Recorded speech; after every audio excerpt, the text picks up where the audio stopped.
Hi, welcome to Exercise Well with me, Stephanie Mansour. Today I'm sharing with you a few yoga poses that can help to combat cold weather posture. What do I mean by that? Well, if you've been walking around outside at all, you know that you're probably hunched over with your chin and head down, and you're probably walking really fast, which can actually shorten the hip flexors and cause a little compression in the low back.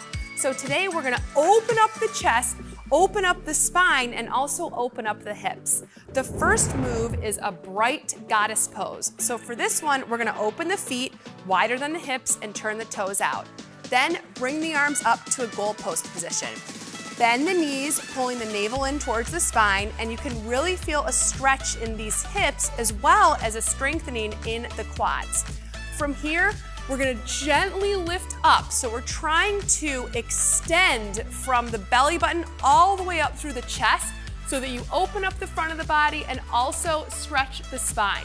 Hold this here for a breath and then come back to center. Again, lift and come back to center. Repeat this 5 times. Then we're going to move into humble warrior. For this, you can simply turn the back toes in and the front toes forward and open the hips as wide as the feet. From here, clasp the hands, roll the shoulders back, and bend the front knee.